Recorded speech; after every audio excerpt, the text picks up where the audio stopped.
Ginagawa mo?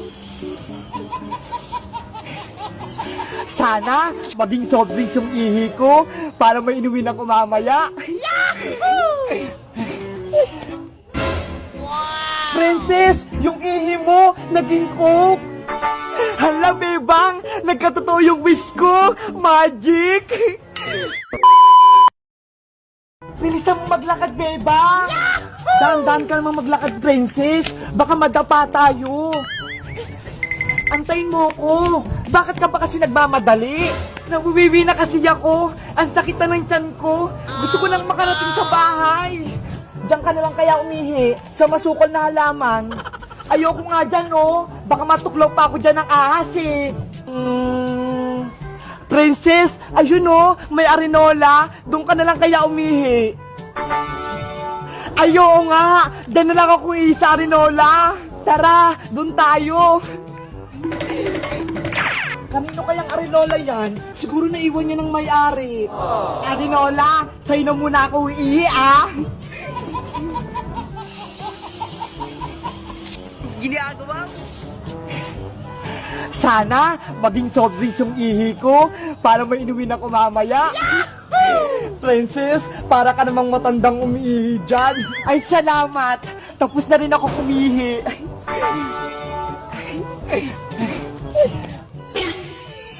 Princess, yung ihi mo naging coke. Hala, bebang, nagkatotoo yung wish ko. Magic! Kunin mo na, tignan mo kung tunay na soft drinks. Tamang-tama, uho na ako.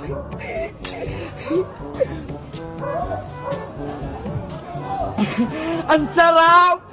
Baka naman lasang ihi mo yan, princess. Hindi hindi ako nagloloko. Kahit tikman mo pa. Sige nga, tikman ko nga. Eto oh. Yahoo! Wow! Soft drinks nga! Ang lamig pa!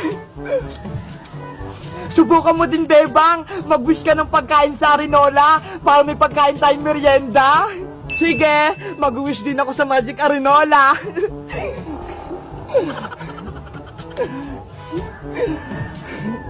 Gusto ko magkaroon ng maraming pagkain. Yahoo! Oh, ayan. Tapos na ako. Tumayo ka na, bebang. Bilis! Bebang, tignan mo, ang daming ang pagkain. Wow! Nakakatuwa naman. Mga paborito ko pa talagang pagkain. Kunin mo na, baka mawala pa. Tara, bebang, magmerienda na muna tayo. Sige, kumain tayo dun kay Aling Sonia. Meanwhile, Yahoo! Ang sarap-sarap naman pag libre. Princess Bebang, ano yung kinakain nyo? Iska, may madami kaming pagkain. Gusto mo ba? Wow, ang sasarap niyan. Saan ba yung galing? Doon, Iska, oh, sa Magic Arenola. Magic Arenola. Wow, gusto ko rin doon mag-wish. Tara, mag-wish ka rin doon. Let's go!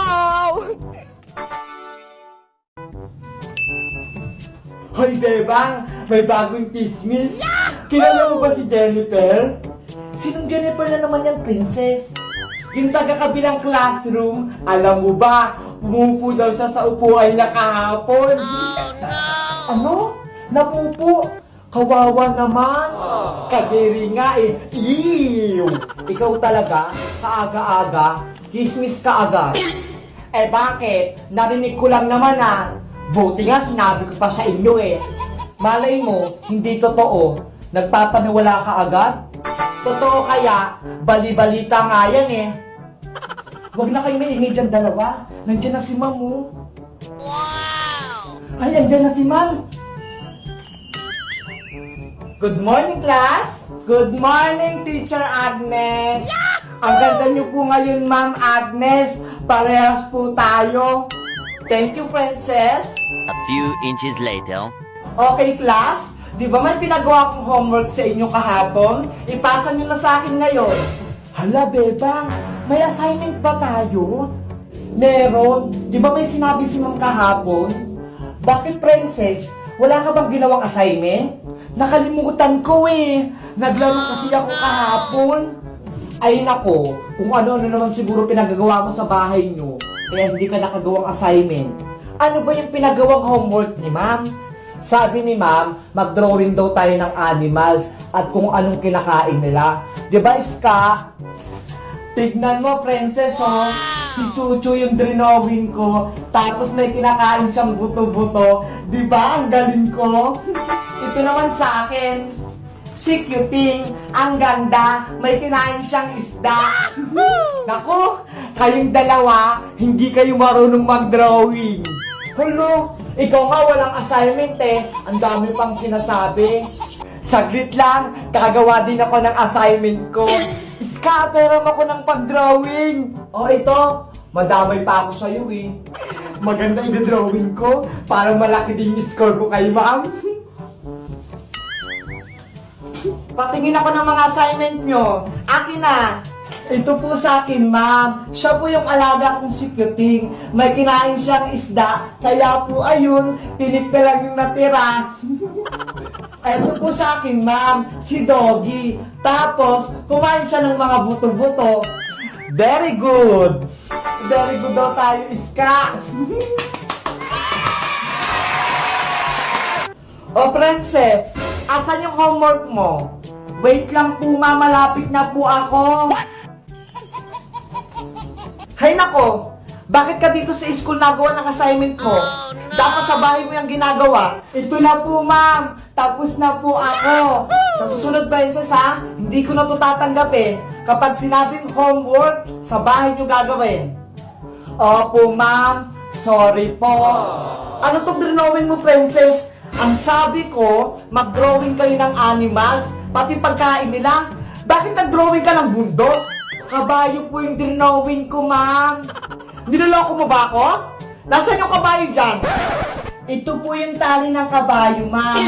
Kaso, umalis na po siya kasi naubos yung damong pagkain niya. Kaya ayun, lumipat siya sa kabila. Mamaya po, antayin nyo lang, babalik po yung kabayo. Naku, Princess! Pinaglolok mo ako. Bukas, tawagin mo yung nanay mo. Mag-uusap kami. Hala, tama naman po itong drawing ko eh. May kabayo po ito eh. Siguro hindi pa kayo nakakita ng kabayo. Pumunta kayo sa Batangas. Marami doon. Mr. Crab! Bumili na kayo ng paninda kong Mr. Crab! Ano ba yan? Wala pa rin bumibili sa paninda kong alimango. Yahoo! Bebang! Nasaan ka? Ano po yun, Ay? Nandito po ako sa labas naglalaro. Halika nga rito. May iutos ako sa'yo. Ano po yung iutos niya sa akin, Ay? Pumunta ka sa palengke, bumili ka ng ulam natin na alimango. Wow! Mr. Crab yung ulam natin! Gusto ko po yun! O siya, eto yung pambili mo. Yung buhay yung bilhin mo, para masarap. Opo, Nay! Dahan-dahan kang tumawid sa may kalsada. Umuwi ka kaagad. Opo, alis na po ako. Sana may mahanap akong alimango dun sa may palengke. Mr. Crab, bumili na kayo. Buhay na alimango. Si Princess yun ah. Ano kayang binibenta niya? Uy, Bebang, saan ka pupunta? Inutusan ako ni Nanay Princess, bumili ng alimango para may ulam kami. Ano? Bibili ka ng alimango dun sa may palengke? Huwag ka na rin bumili. Dito ka na lang sa akin. Ano ba yung binibenta mo? Alimango din! Tignan mo ho! Ang dami! Wow! Ang dami naman yan! Tapos buhay pa! Masarap to! Bagong uli lang pininanay sa gilid ng bahay, kaya fresh na fresh! Magkano ba isa yan, Princess? Mura lang to, Bebang! Yung malalaki, 20 pesos! At yung mga maliliit, 10 pesos na lang! Ang mura naman pala eh! Dito na ako bibili para hindi na ako mapagod pumunta sa palengke! Mamili ka na ng mga alimango mo! Galaw naman sila ng galaw eh. Nangangagat ba yung alimango mo, princess? Hindi yan. Mababait yan. Tignan mo. Hawakan ko pa.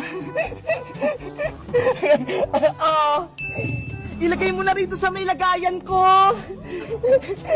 Ikaw naman manghuli ng alimango mo. Huli ka, malaki. Ang cute-cute naman ito, princess. Parang di naman siya pwedeng ulamin. Para siyang laruan. Nauulam niya, bebang. Sige na nga, piliin ko na lahat ng paninda mo para marami kaming ulamin. Yay! Maubos na yung paninda ko. Dito na kayo sa akin. Uuwi na tayo.